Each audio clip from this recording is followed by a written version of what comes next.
It's not just brilliant green lawns missing from Huntington Boulevard in Fresno, California. There's something, someone, much more precious that cannot be found. 81-year-old Jane Friesen left home the morning of July 21st on one of her typical destination unknown outings up into the Sierra foothills. As usual, she left the house saying she'd be back to cook family dinner at the end of day. But that day was far from usual. Jane hasn't been seen since. For over a week, the only trace of Jane was an ATM purchase of gas the morning of her disappearance. Over a week later, and the day of our production, a possible sighting of Jane's vehicle on July 21st was reported in the Dinky Creek campground in the Sierra Nevada foothills. As other fragments may be revealed and reported by local broadcast news teams, our purpose is simple.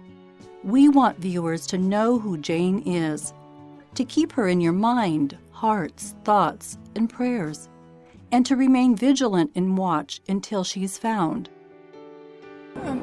Susan, tell us, is this a typical adventure day for Jane? I mean, was she prone to just getting up and taking off? Oh, yes. I mean, normally, if that was her plan when she left the house, she would tell Melanie, I'm going for a drive. But that's probably as much as she would say. I'm going for a drive, I'll be back for dinner. Or something like that. The idea of getting in the car and following her nose is just, that's what we used to do on trips with the family all the time when we were kids even. We'd pull into a national park and we'd go to the visitor center and everybody would look around and everybody would say, this is what I'd like to see in this park and this is what I'd like to see, and then they'd work out an agenda to see all those things. And then if we're driving to one of those places and we saw a tarantula crossing a road, we might stop the car to look at it. We were really an outdoors traveling, no agenda family. That is something our family had always done.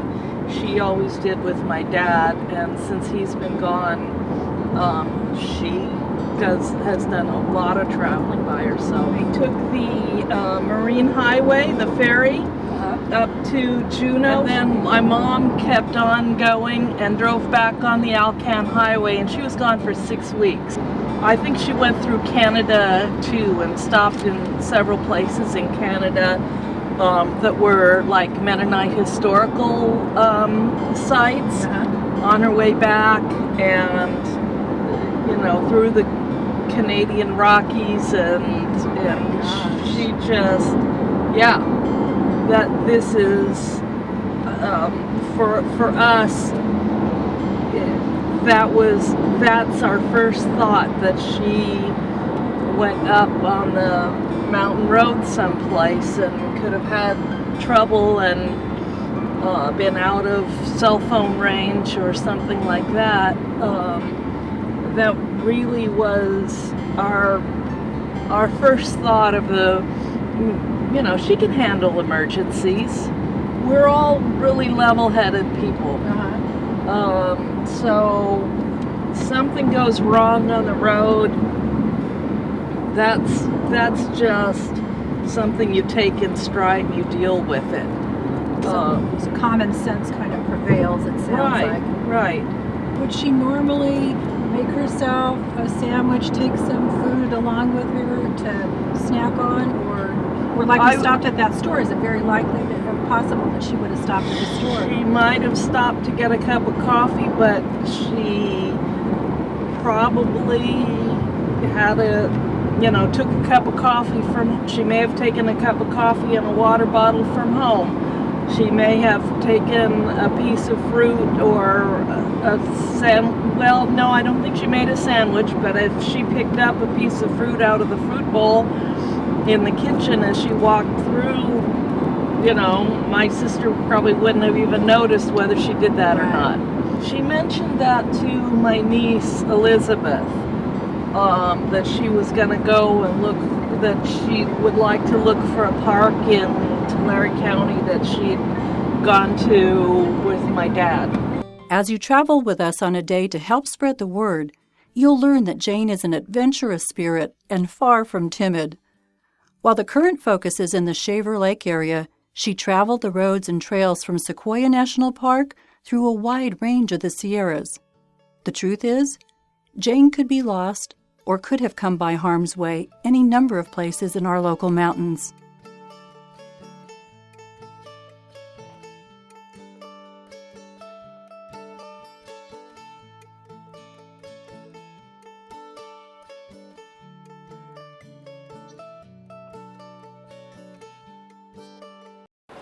We're with Susan, one of the daughters of Jane Friesen, who's missing, and every place along the way to pray there, to Dinky Creek, we're stopping to leave off a missing persons flyer.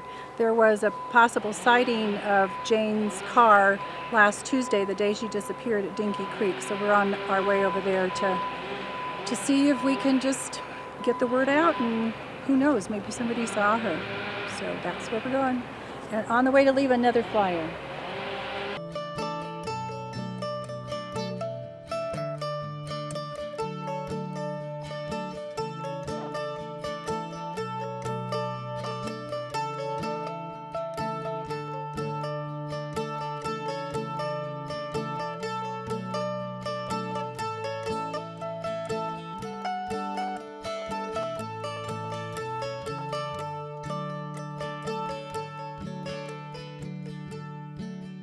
Than I would, Okay. but I haven't seen any Ford Escapes come by this area. Okay. So, Well, I mean, it's like that's the best lead we have since we filled up with gas. So we decided, you know, come up here.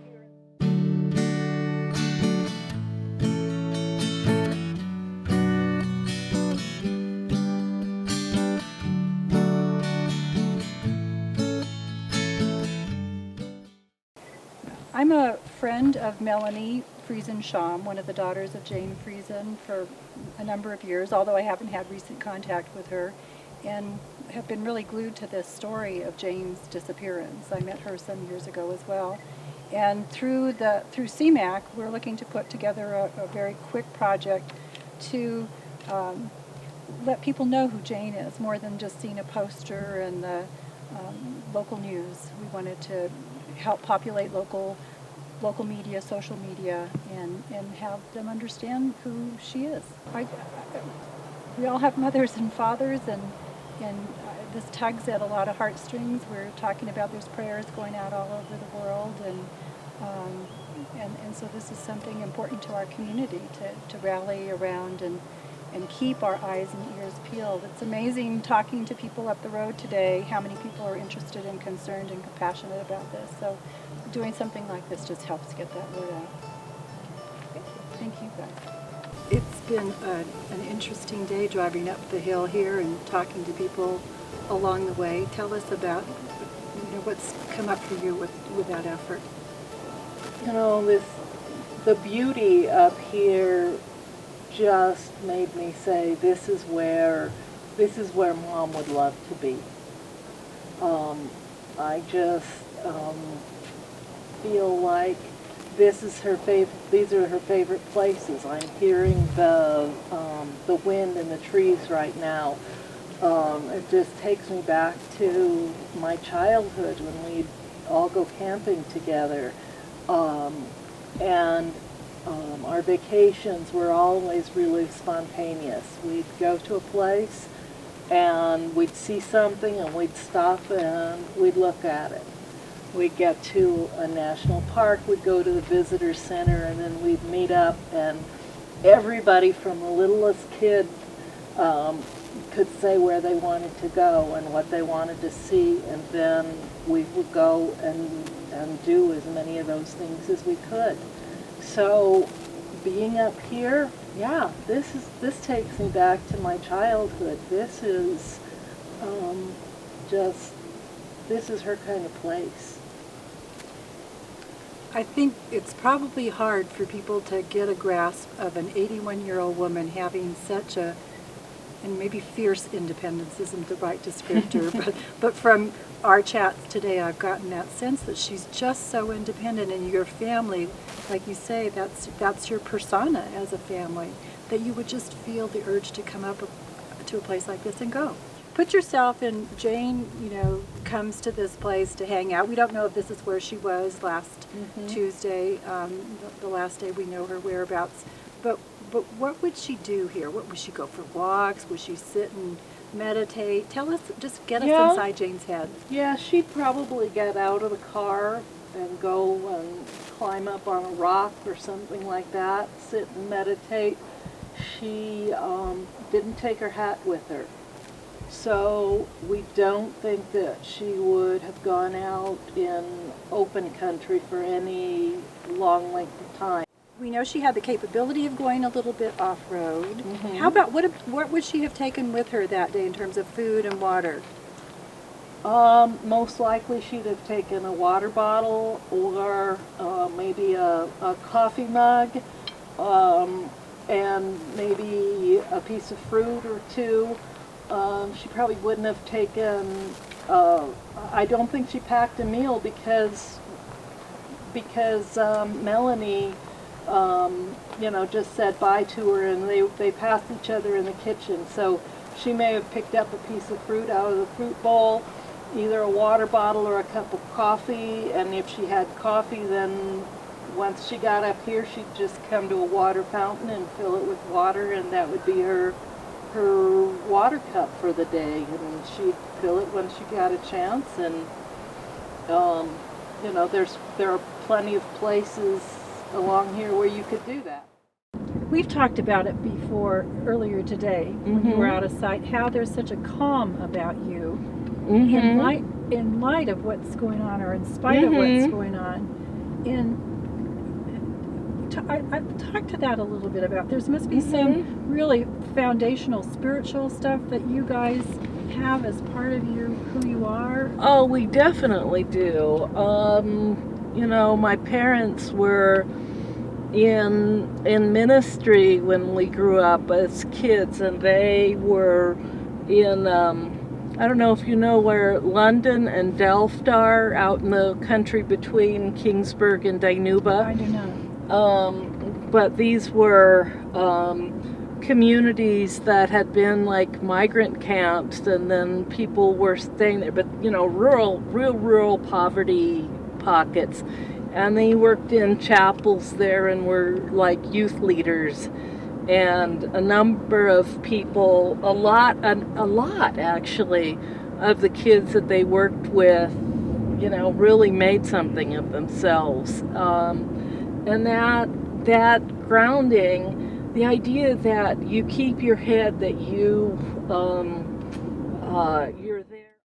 When I was in 8th grade, we took a trip to Kansas for my uncle's wedding in the wintertime. And we had an accident in New Mexico on the way there. We were in the camper, and all 4 of us kids were up above the cab sleeping, and Mom was driving and Dad was sleeping in the cab.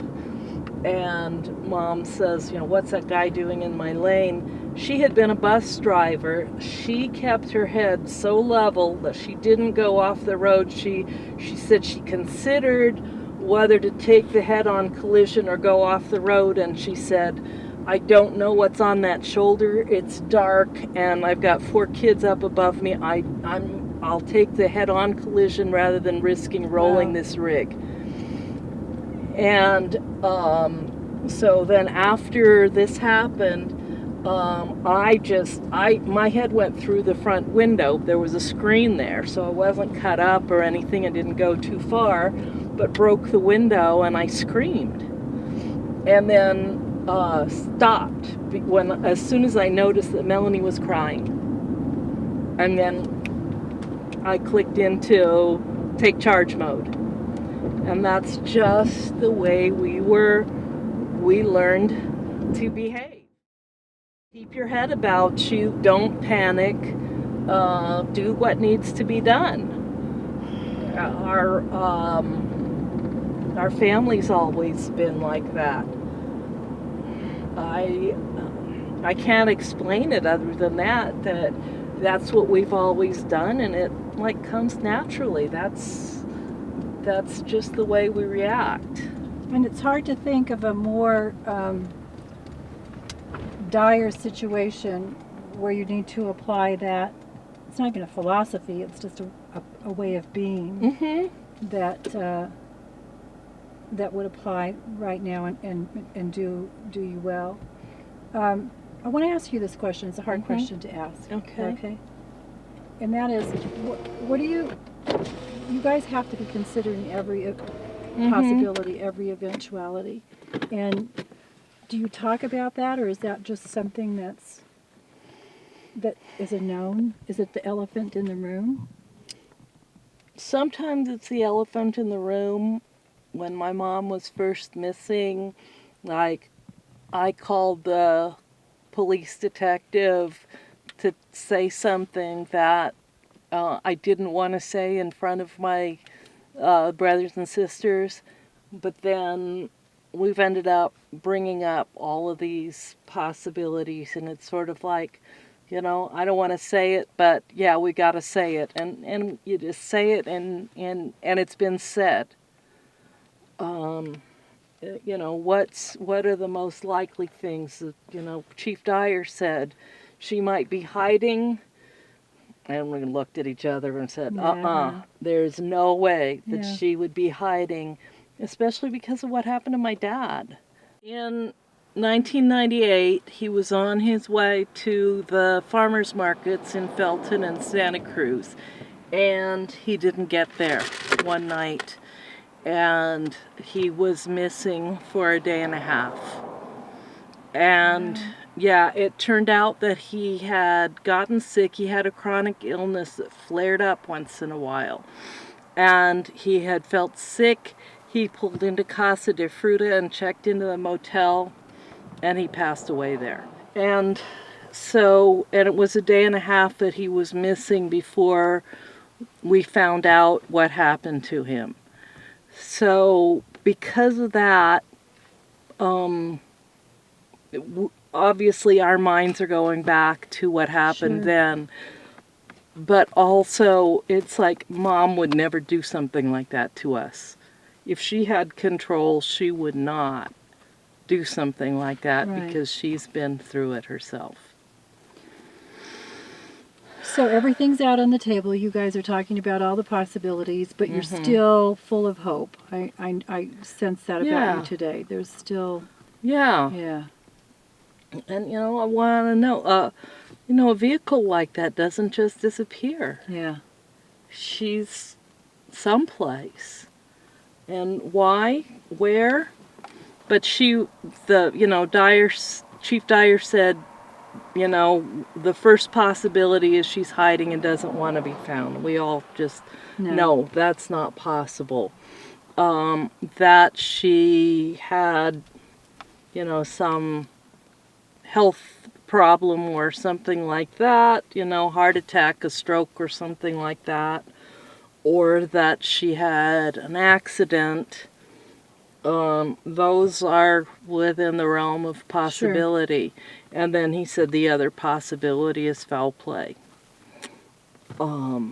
It's hard for us to imagine that, but the more time goes by with no trace at all after being at the gas station,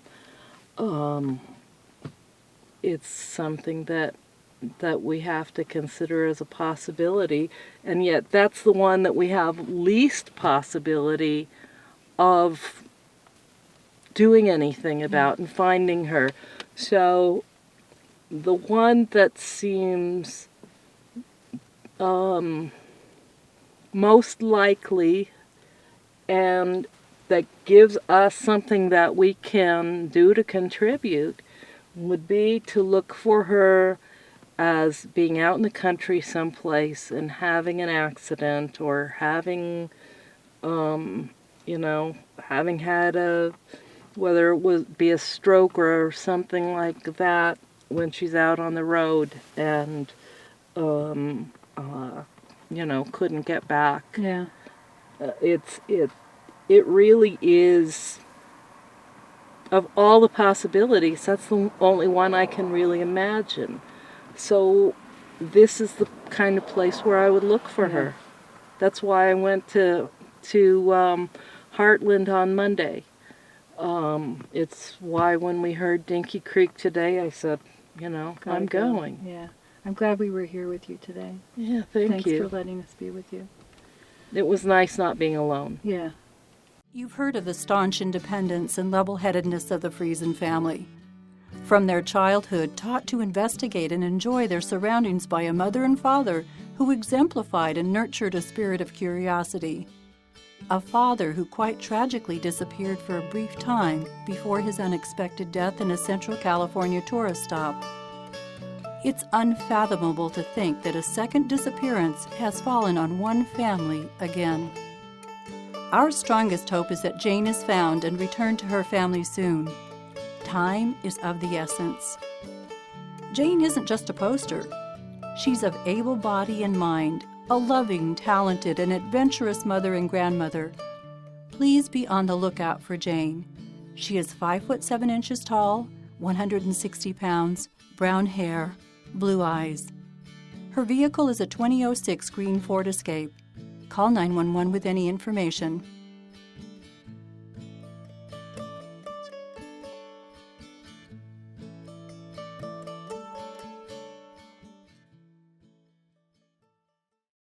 So this is Mom's kitchen. Most nights Mom made dinner for Melanie's family right here in the kitchen. For the last few years she's been retired from her catering business, but for a number of years she ran a catering business from here. So she had everything set up the way she liked it, to make a big pot of soup or something like that. This is, she does a lot of baking, pies and things like that, still does.